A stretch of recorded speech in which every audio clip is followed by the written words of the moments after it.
Bueno, yo sobre todo, antes de nada, buenas tardes desde España, Pamplona en concreto.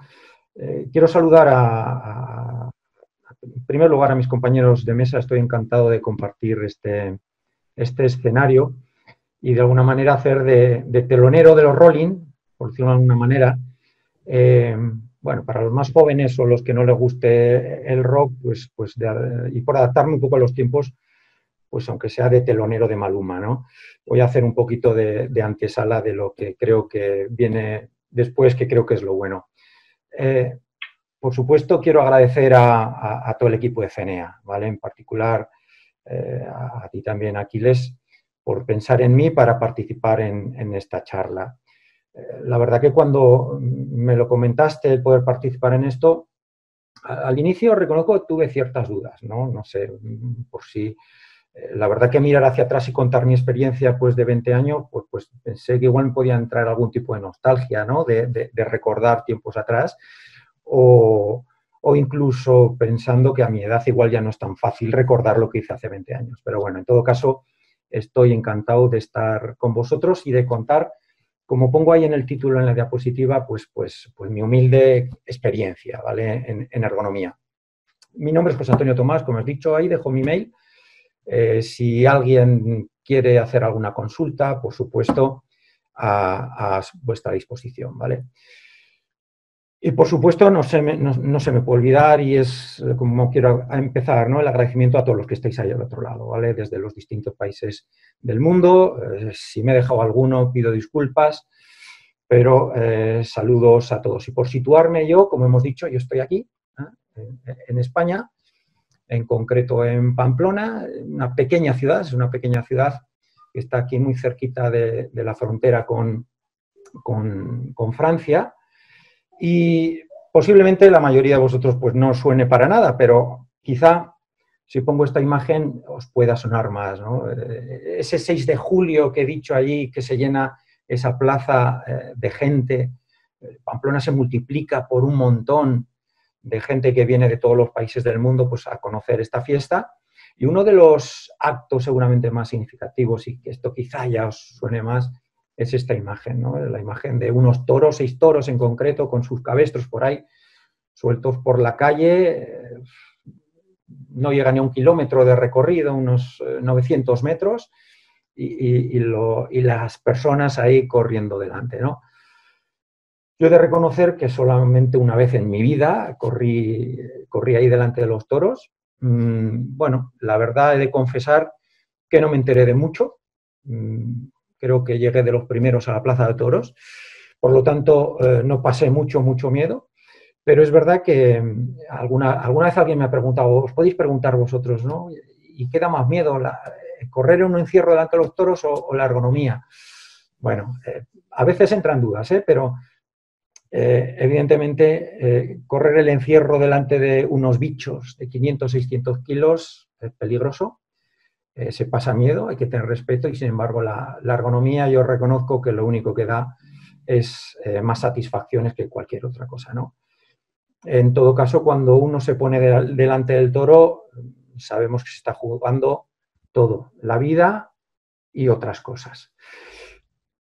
Bueno, yo fuera bromas y ya una vez presentado, si echo la vista atrás hace 20 años, una de las cosas que a mí quizá me recuerdo y que más me pueden llamar la atención es la reacción de la gente, de los amigos, de compañeros, cuando ibas a una empresa, a una fábrica y les decías que te dedicabas a esto de hacer ergonomía, ¿no? Y yo recuerdo más o menos este tipo de expresión, ¿no? En la gente. Y lo recuerdo, claro, como por olvidar esta cara, ¿no? Pero era una especie de mezcla entre asombro, miedo, curiosidad, ¿no? Por saber qué era esto de la ergonomía, un técnico de prevención, un ergónomo. ¿Qué es eso de la ergonomía? ¿Qué hace la ergonomía, no? Y de alguna manera se les ponían así un poco los pelos de punta, te miraban con esos ojillos de asombro, ¿no? Y de curiosidad a la vez. Y eso es una de las cosas que me llaman la atención de entonces, ¿no? Que recuerdo de entonces, ¿no? Ese desconocimiento que la gente no sabía. Cuando decías ergonomía, algunos entendían economía, otros entendían agronomía, o sea, cualquier cosa menos lo que era ergonomía. Es veces, parecía que les estabas hablando en chino, ¿no? Y esta es una de las cosas ante aquellos momentos iniciales que me llama la atención y era sobre todo ese desconocimiento que había sobre todo esto, ¿no? Pero no solo eso, sino que así como esta es la expresión que yo veía en ellos, también ellos me veían de alguna manera de esta forma, ¿no? Ellos me veían, cuando yo les hablaba de ergonomía, yo les decía, oye, que intento mejorar los puestos de trabajo, vamos a hablar de evaluaciones de riesgo ergonómicas, de todo este tipo de cosas. La verdad que ellos me veían como un extraterrestre, no como, pensando en extraterrestre, no como un ser dotado de una inteligencia superior, evidentemente, sino más bien como un bicho raro, ¿no? Como un marciano, una persona de otro planeta que venía a contarnos algo de esto. Bueno, fuera bromas, la verdad que de alguna manera es cierto que hace 20 años la ergonomía era una de las especialidades en España de prevención de riesgos laborales que estaba de alguna manera olvidada. En España, las especialidades que hay relacionadas con la prevención de riesgos son la seguridad, la higiene industrial, la ergonomía y la vigilancia de la salud, ¿no? De alguna manera, es normal que en aquellos años, en los inicios, la empresa pusiera el foco en la seguridad. Evidentemente, las consecuencias por daños por un accidente relacionado con la seguridad son más traumáticas que las relacionadas con la ergonomía y evidentemente parecía que la ergonomía tenía en esos momentos un papel secundario, ¿no? En todo caso, esta cara y esta imagen y esta visión que ellos tenían en aquel momento de un técnico de ergonomía, creo que afortunadamente ha cambiado un poquito, ¿no? Bueno, yo la experiencia que quiero contar la he dividido un poquito en estas tres partes. En primer lugar, quiero contar la relación que yo he tenido con la ergonomía desde el inicio hasta ahora. En segundo lugar, quiero contar un poco cómo veo yo la evolución de la ergonomía, es mi visión. Otra persona, en función de la experiencia que haya tenido, puede tener otra. Y por último, me gustaría, no sé, trasladar alguna motivación el por qué por qué la ergonomía, ¿vale? Porque creo que es interesante dedicarse a esto como una profesión, ¿vale? Bueno, en primer lugar, he titulado La ergonomía y yo, bueno, me recuerda esta obra literaria, ¿no?, de Juan Ramón Jiménez, Platero y yo, no tiene nada que ver, la verdad que ha salido así. Y aquí trato de poner una especie de cronograma desde hitos que, en mi opinión, han podido ser importantes. Comienzo en 1912, la verdad que he de reconocer, yo aquí no había nacido, aunque os parezca lo contrario, pero me parece que es una fecha importante, relevante a tener en cuenta, por un acontecimiento. Es la promulgación de la Ley de la Silla, 1912. En España se considera que es la primera ley escrita que trataba de manera directa de la ergonomía, ¿no? Y de alguna manera venía a decir que todas las personas trabajadoras, mujeres trabajadoras, en su puesto de trabajo debían tener una silla. Hubo cierta polémica porque se consideraba que podía ser algo paternalista o discriminatorio hacia el hombre, y hacia 1918 esta ley se extiende también a los hombres, ¿no? 1995, ya el doctor Aquiles ha adelantado algo. En España aparece la Ley de Prevención de Riesgos Laborales, la Ley 31 del 95.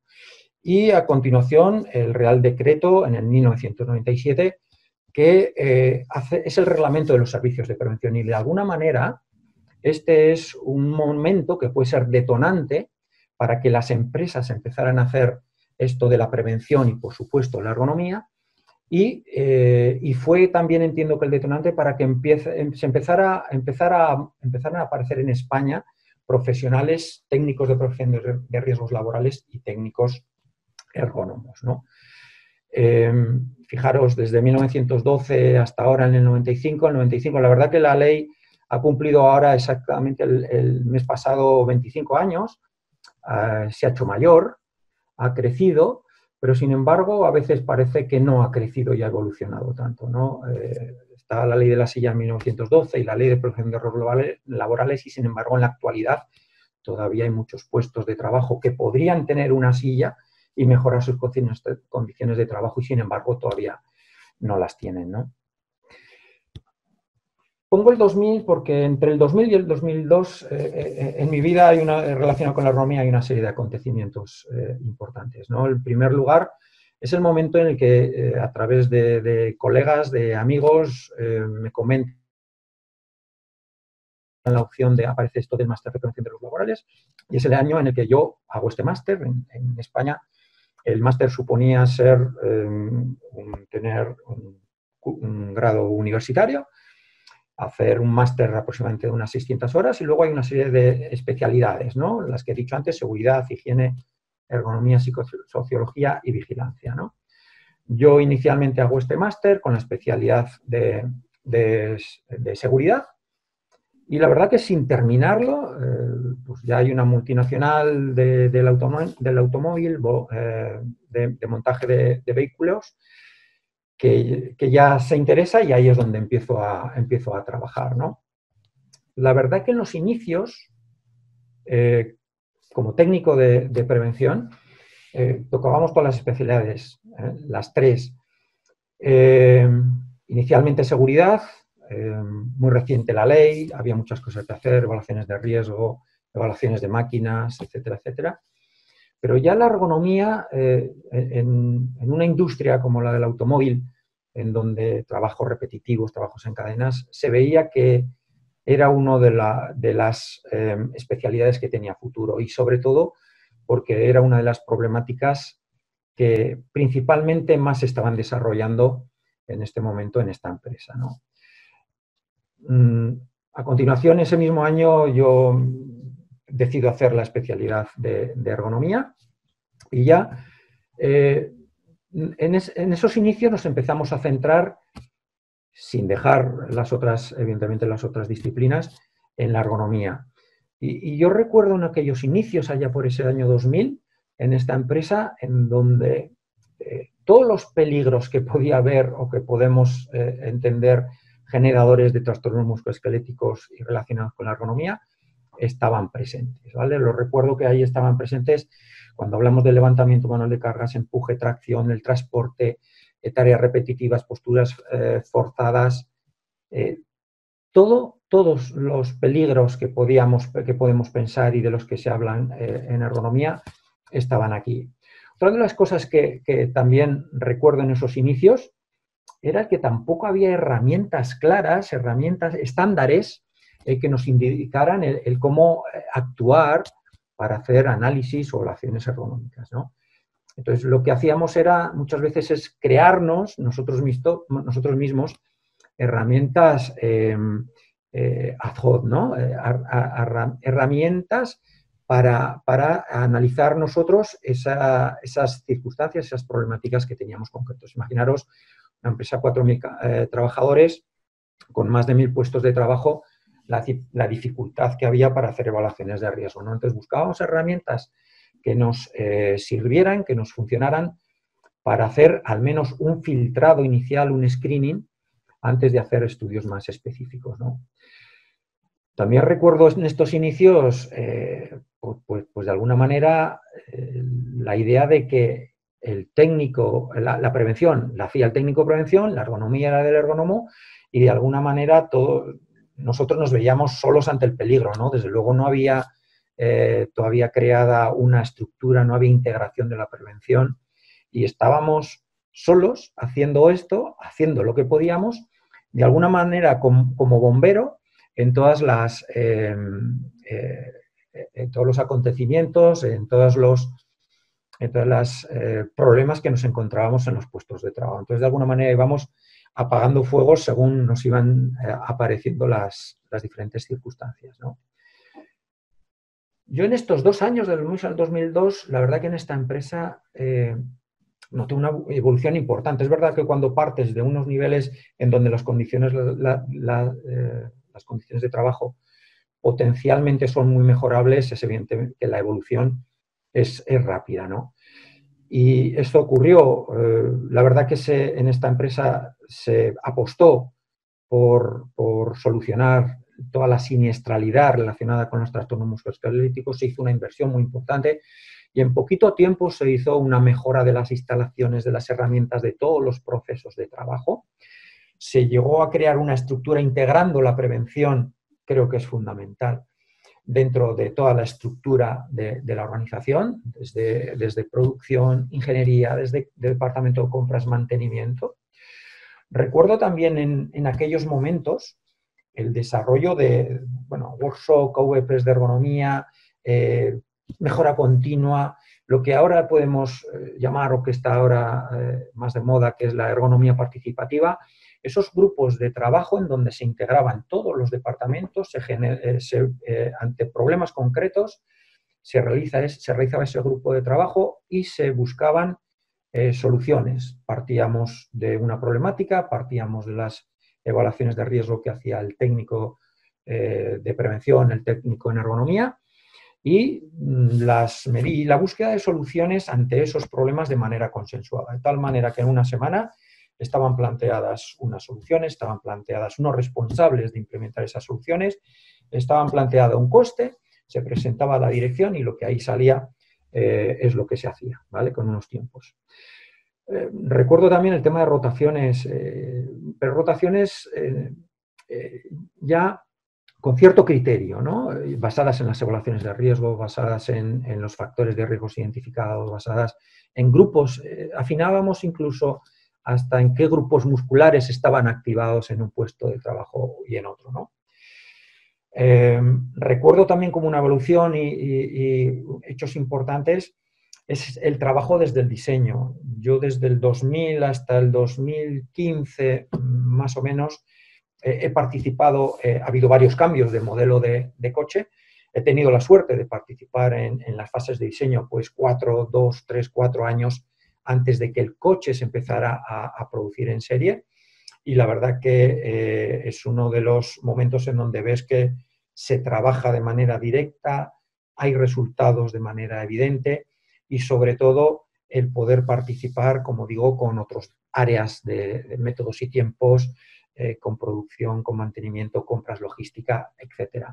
Al final de todo esto salía un aprendizaje de todas las tareas y una integración, que insisto en esta palabra porque me parece clave para poder hacer algo, la integración en todas las áreas, ¿no?, de la empresa.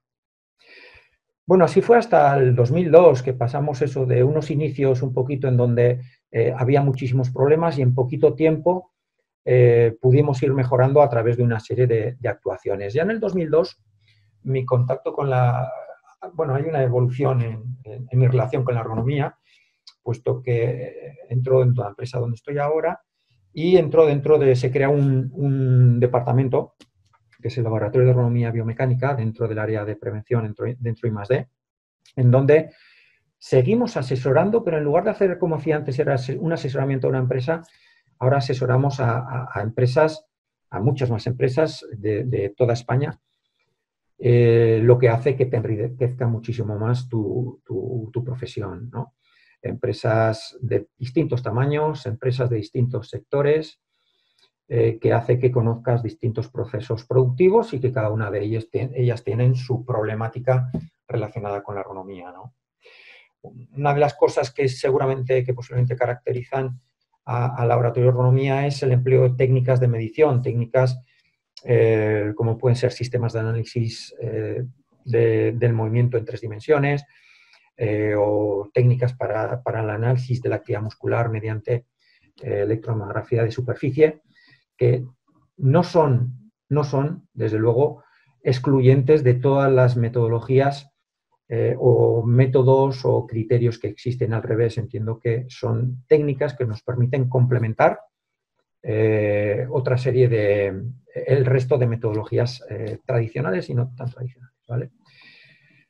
Además, otras de las líneas en las que trabajamos es el tema de la difusión y divulgación. Difusión, como ha dicho el doctor Aquiles antes en la presentación, a través de buenas prácticas o de forma directa a través de jornadas, cursos de formación, etcétera, etcétera. Y otro de los aspectos importantes en el que no nos olvidamos es el tema de la investigación. De alguna manera, esta es una parte en la que quizá ahora, por destacar alguna cosa, que luego haré un breve comentario, es el tema de los exoesqueletos, ¿vale? Y luego, por fin, en el año, llegamos ya al año actual, en donde, en el 2020, en donde, bueno, la verdad que ha habido un hecho que quizá nos ha cambiado a todos un poquito la vida. Y la verdad no es el hecho de que en España, no sé si en otros países del mundo ocurriría, no es el hecho de que hubiera en desabastecimiento de papel higiénico en muchísimas tiendas y comercios. La verdad que esto es algo que no lo entiendo, alguien me lo podrá explicar, pero no entiendo muy bien esta situación. Pero fuera bromas, es el hecho perdón, a ver si funciona, el hecho de la aparición del coronavirus, que de alguna manera nos ha cambiado a todos un poquito la manera de relacionarnos y la forma de vivir, ¿no? Bueno, de alguna manera este sería un poco la cronología que a mí me ha parecido más interesante en relación a cómo he evolucionado yo con respecto a la ergonomía, ¿no? Cómo me encontré con la ergonomía y cómo he llegado hasta ahora. En segundo lugar, quiero poner un poquito, quiero hablar de cómo veo yo la ergonomía y cómo ha evolucionado bajo mi punto de vista, ¿no?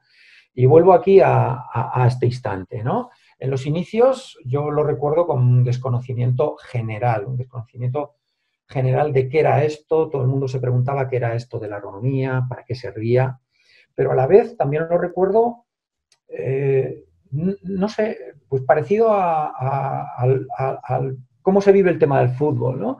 Eh, Casi todo el mundo, a pesar de no haber tocado una pelota y no saber cómo es el reglamento del fútbol, todo el mundo sabe, parece que sabe fútbol. Todo el mundo opina de fútbol, todo el mundo sabe de sistemas de fútbol, 5-3-2, un 4-3-8, el córner, penalti, no sé qué. Es decir, todo el mundo lleva un entrenador dentro, ¿no? Parece. Y igual que eso, parece que todo el mundo en esos momentos tenía un ergónomo dentro. Todo el mundo te decía, no, esto no es un riesgo, y opinaba, ¿no? De alguna manera, en aquellos instantes, era una disciplina poco relevante por lo que he dicho antes. No poco relevante por la importancia que tiene, sino porque había otras circunstancias que hacían que tuviera un papel secundario en estos momentos la ergonomía, ¿no?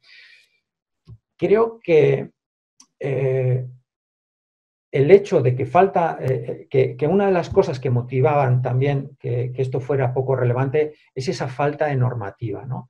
Creo que en aquellos inicios no había mucha documentación y había metodologías, pero no había una normativa clara con unos estándares en donde nos indicaran cómo aplicarla.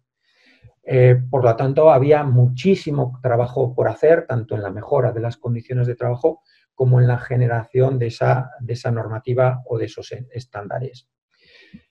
Yo creo que el hecho de que hubiera tanto por hacer y que las condiciones de trabajo no fueran las mejores en esos inicios, yo creo que hizo que pusiéramos el foco inicialmente en buscar soluciones, en la solución y no en el diagnóstico, no en aplicar metodologías. Ya digo yo que en esos inicios nosotros mismos nos creamos nuestras herramientas, nuestros checklists para identificar problemas de manera rápida, pero el diagnóstico, el foco lo poníamos en la solución, no en el diagnóstico. Es evidente que levantar una butaca de 25 kilos era fácil identificarlo y lo que teníamos que hacer era buscar esa solución a través de equipos, sistemas de ayuda, etcétera, etcétera. ¿Vale? Yo creo que poco a poco también es cierto que han ido apareciendo una serie de normas internacionales, la serie ISOs, desde la 11226 allá, creo recordar, por el año 2000, hasta la serie de las ISO 11228, partes 1, 2 y 3, hasta el año 2007. En todos estos años han ido apareciendo todas estas normativas, todos estos criterios. En España, además, la serie UNN 1000 de las 1005, en donde hablaba de diseño, precisamente exclusivamente relacionada con las problemáticas en ergonomía. Y yo creo que esto hizo que avanzáramos esto y la mejora de las condiciones de trabajo y pusiéramos ya más el foco, posiblemente creo que es por donde estamos ahora, en herramientas de diagnóstico. En herramientas de diagnóstico en donde nos permitieran ya afinar muchísimo más en dónde podemos tener el problema, ¿no? Y en dónde están esos factores de riesgo. Yo creo que todo esto ha hecho que la integración, el poco a poco, el trabajar, el que haya más normativa, ha hecho que se vaya generando esa cultura ergonómica que ha permitido a las empresas avanzar y reducir la siniestralidad musculoesquelética. Hasta el punto que en estos momentos ahí está el concepto este de Industria 4.0, en donde está metida ahí todo lo que es la digitalización, la realidad virtual, la realidad aumentada, la robótica. Y en este sentido se empieza a hablar incluso de ergonomía 4.0 y del trabajador 4.0, ¿no? Y aquí han aparecido esto de los exoesqueletos, una serie de dispositivos, bueno, no sé si alguno de vosotros habréis visto alguno. De alguna manera, su esqueleto, la propia palabra te dice, es una especie de esqueleto externo, ¿no? Es una especie de armazón que lleva puesto el usuario y que de alguna manera le ayuda o a aumentar algún tipo de capacidad según el tipo de su esqueleto, o los que generalmente se usan en la industria, que son esos esqueletos que lo que tratan es de reducir la fatiga, ¿no? En este sentido hay esos esqueletos para la espalda, esos esqueletos para piernas, hombros, etcétera, etcétera, ¿vale? En todo caso, desde el mono hasta la situación actual de los exoesqueletos, yo sigo teniendo la sensación de que todavía hay desconocimiento, ¿no? Hay un desconocimiento sobre los criterios, sobre la aplicación de las metodologías, y yo creo que debemos difundir, y yo creo que esta jornada y el máster y este tipo de formación nos va a permitir de alguna manera conocer más esto. Yo todavía me chirrían un poquito los oídos cuando relaciono eso de peligro ergonómico o riesgo ergonómico. Para mí, la ergonomía no es un riesgo ni es un peligro, y podríamos hablar de otras cosas como peligro de origen ergonómico o peligro por carencias ergonómicas o riesgos disergonómicos, pero nunca eso de riesgo ergonómico, ¿no? Para mí es algo que todavía creo que todavía existe ese desconocimiento, y creo que es importante también hablar con cierta propiedad cuando hablamos de la ergonomía, ¿no? Bueno, hasta aquí yo algunos aspectos que me han parecido importantes mirando atrás sobre cómo ha evolucionado la ergonomía, ¿no? Y ahora, una pregunta que yo me haría si estuviera en vuestro lugar sería: ¿y por qué por qué la ergonomía es importante y por qué yo podría dedicarme a esto, ¿no? Bueno, yo creo que estamos ahora en estos momentos de pandemia con el tema de la COVID-19 y todos andamos ahí, todos los países y todo el mundo estamos deseando que nos llegue una vacuna, pero en mi opinión creo que hay una pandemia desde hace muchos años, que es el tema de los trastornos musculoesqueléticos. Creo que es una pandemia que influye tanto en la salud como en la economía, y en mi opinión la única forma es mejorando las condiciones de trabajo. Y en mi opinión, la vacuna para esa pandemia es la ergonomía. De alguna manera, para que nos hagamos una idea de la problemática que es la de los trastornos musculoesqueléticos, es que casi 50 millones de trabajadores en la Unión Europea sufren dolor por trastornos musculoesqueléticos. Eso a nivel de salud, pero es que a nivel económico supone un coste de más de 200 millones al año solo en la Unión Europea. Esto es un problema a nivel mundial, que de alguna manera todos los países están comprometidos con su solución y hay muchas empresas, organizaciones que trabajan para solucionarlo. Aquí quiero destacar la Agencia Europea para la Seguridad y Salud. Es una muestra del interés que hay en solucionar este problema, en donde este año va a desarrollar, ha empezado una campaña que va a durar 2 años, titulada Aligera la carga, en la que va a tener una serie de iniciativas para mejorar estas condiciones de trabajo, ¿no? Por lo tanto, en mi opinión, es una de las motivaciones es que hay un futuro y un presente para dedicarse a esto de la ergonomía. Por supuesto, si decimos que esto genera problemas, otra de las motivaciones para mí es el poner tu granito de arena para contribuir en la mejora de las condiciones de trabajo y en la salud de los trabajadores. Y como consecuencia de esto, en mi opinión, una contribución a la productividad de la empresa, pero una contribución directa. No me cabe ninguna duda que si mejoramos las condiciones ergonómicas de los puestos de trabajo, hay una mejora directa de la productividad de la empresa, ¿vale? ¿Por qué creo que la ergonomía también es importante y es muy interesante? Y es porque eso para mí supone un reto. A mí cuando una empresa me pide que le asesore, para mí es un reto buscar un diagnóstico de cuál es el problema de esa empresa. Es un reto para mí el buscar soluciones ante ese problema. En definitiva, es una profesión que de alguna manera va a requerir usar esas dos partes del cerebro, ¿no? Por un lado, esa del hemisferio izquierdo del razonamiento, para aplicar metodologías y hacer un buen diagnóstico, pero por otro lado, esa parte derecha relacionada más con la creatividad y con la imaginación para la búsqueda de soluciones. Para mí esta parte me parece muy interesante. Y por último, porque para mí la ergonomía es interesante y es motivadora, es porque es un aprendizaje continuo. Aprendizaje, bueno, para mí la muestra es que desde el 2000 hasta ahora, la formación continua por metodologías que salen nuevas, por desarrollos importantes, para mí es fundamental ese aprendizaje continuo. Como ha comentado el doctor Aquiles, yo con CENEA, pues uno de los asiduos, ¿no?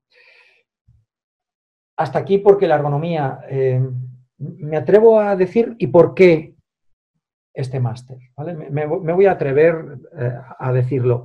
Y a mí en este caso, y voy ya por terminar, este máster de ergonomía laboral que presenta CENEA y la Universidad de Girona, yo para mí por 2 motivos. Fijaros, yo cuando hice la disciplina de la especialidad de ergonomía, eran 100 horas de estudio. Estamos hablando, en este caso, si mal no recuerdo, de 1.200 horas de estudio. Para mí, los 2 motivos fundamentales para hacer este máster serían la capacitación, es decir, las destrezas, las habilidades, las capacidades con las que se puede salir con un máster de estas características, pero no ya solamente por las horas, sino entiendo que no solo de cantidad, sino de calidad, la cantidad de los materiales, de los contenidos. Para mí me parece eso fundamental, la didáctica, la práctica. Así que por un lado esa capacitación y por otro lado los profesores. Para mí, en mi opinión, el contar con profesores que conocen la teoría, pero además conocen la práctica porque trabajan en la realidad, en el día a día de las empresas, y contar con profesores que participan en grupos de trabajo en donde se desarrollan las normas, creo que para mí ha sido algo fundamental, en donde ya ellos te van adelantando hacia dónde va esto de la ergonomía. Y no quiero olvidarme también, que a mí me sorprendió también un poco, es esa cercanía del profesorado y esa proximidad, esa accesibilidad y la confianza que te dan, ¿no? Y me atrevería a decir el último motivo así un poco de refilón, y es este, que soy yo, el que así es como me veían, como un extraterrestre, y que el hecho de que seamos más técnicos de prevención, más ergónomos, va a hacer que ya no nos vean de esta manera como extraterrestres, personas o bichos raros, sí que no, sino que nos empiecen a ver de una manera más normal, ¿no? Nada más, con esto, en principio, muchas gracias por vuestra atención y a vuestra disposición.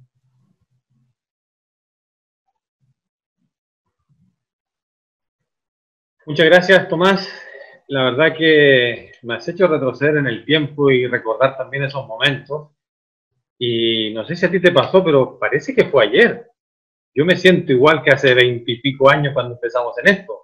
Pero cuando te miras al espejo, pues no estás tan igual. Desde luego, desde luego.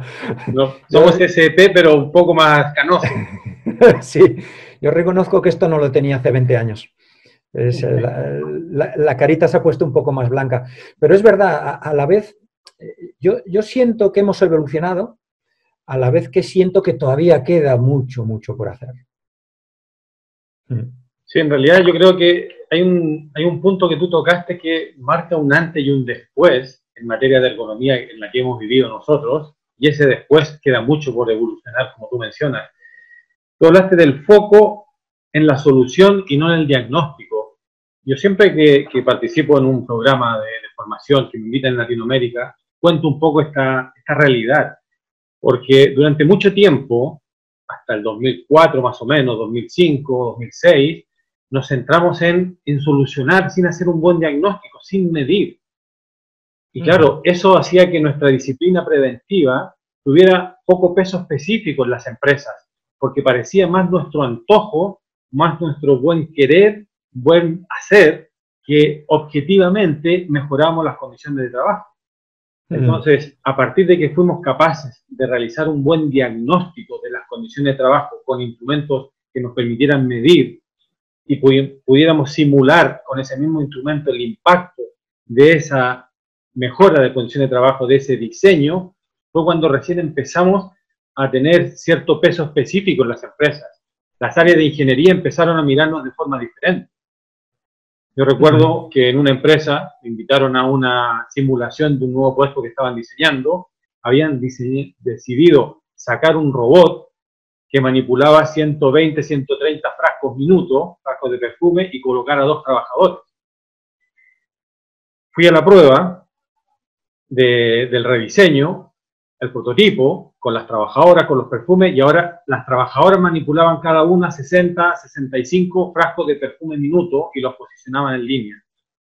Fue en ese momento cuando pude sacar nuestras normas técnicas de ergonomía, las normas UNE, que son normas ISO y que son normas en muchos países de los que hoy día nos acompañan, como Colombia, como en Ecuador, y pude dialogar con los ingenieros de proceso con una norma y decirle, este diseño se contradice con esta disposición normativa técnica de carácter internacional. Y es curioso porque muchas de esas normas aquí en Europa son normas armonizadas, vinculadas con la directiva de máquinas. Y muchos ingenieros no sabían que ya teníamos unas disposiciones normativas técnicas para el diseño y la fabricación de máquinas. Entonces, yo recuerdo mucho ese caso porque me di cuenta del potencial que teníamos a partir de ese minuto con estos instrumentos objetivos que nos permitían dialogar con los ingenieros para poder no solo medir esas condiciones laborales, sino que plantear alternativas de solución y poder valorar cuál era la que tenía mayor impacto. Entonces, yo creo que aún queda mucho camino por recorrer. Tú hablaste de los exoesqueletos. Los exoesqueletos, hemos hablado del tema en otras circunstancias y creo que tenemos mucho que aprender aún de los exoesqueletos para pensar que son la panacea en materia de condiciones de trabajo. El tiempo va a decir, como lo dijo las fajas lumbares. Las fajas lumbares, sí, pues, hubo un momento álgido donde todo el mundo las prescribía, hasta que el NIOSH, después de numerosos estudios, dijo, parar, que esto puede incluso puede estar contraindicado para ciertas condiciones de trabajo. Entonces yo concuerdo contigo en esto que falta mucho por hacer, pero me pareció nostálgica tu exposición, porque me remonté también a esos años donde navegamos en un mar de incertidumbre intentando hacer cosas. Hay una pregunta que me parece interesante contestar, una otra que la dejaremos al final. Me parece que es un profesor de Ecuador que nos pregunta cuáles son los equipos con los cuales debería contar un departamento de ergonomía, un laboratorio de ergonomía en Sudamérica. Permíteme, José Antonio, yo contesto la primera parte y te dejo a ti la parte que entiendo que le interesa. Yo creo que hay que diferenciar muy bien para qué queremos ese laboratorio. Yo creo que, por ejemplo, debería existir un laboratorio de una institución pública en cada país que pueda dar asistencia técnica a las empresas, como en nuestro caso es el Instituto Nacional de Seguridad y Salud en el Trabajo. También podría existir un laboratorio dentro de una mutualidad que le dé servicio a las empresas, como es el caso que estamos hablando ahora, como es tu experiencia. Distinto es el caso de una universidad que debería tener un laboratorio, bajo nuestra perspectiva, el mejor laboratorio que puedes tener en una empresa, el mejor laboratorio que podemos tener en la universidad es la empresa. Visitar la empresa, conocer la realidad de la empresa. No necesito dominar un electromiógrafo, necesito entender un proceso productivo, necesito saber hacer bien una correcta evaluación de riesgo, necesito aprender a trabajar con el área de mantenimiento, con el área de ingeniería. Para mí ese es el verdadero laboratorio, la empresa, de cara a una institución de educación superior, de cara a una empresa aseguradora como podría ser el símil con la empresa que tú trabajas. ¿Cuáles serían los instrumentos que tú consideras que deberían ser básicos para dar soporte a las empresas asociadas? Estoy de acuerdo con todo lo que has dicho, Aquiles. La verdad que nosotros cuando hablamos del laboratorio, la verdad que nosotros tenemos un centro ahí en Pamplona en donde podemos hacer simulaciones de puestos de trabajo. Fundamentalmente nosotros lo usamos para aquellos instantes en donde está todavía en fase de diseño y el puesto de trabajo no está definido. Entonces nos permite a nosotros simular e incluso cuando buscamos soluciones, buscar cuál es la solución más adecuada. Bueno, bajo mi punto de vista, los factores o los parámetros que en ergonomía generalmente son más subjetivos puede ser el esfuerzo que se está desarrollando y las posturas o los movimientos que se adoptan. Si estamos realmente pensando en dotar a un laboratorio de estos, para mí eso serían las dos variables que necesitaría medir. Nosotros usamos sistemas inerciales para captura del análisis de movimiento. Anteriormente usábamos sistemas ópticos, más difíciles de llevar a las empresas.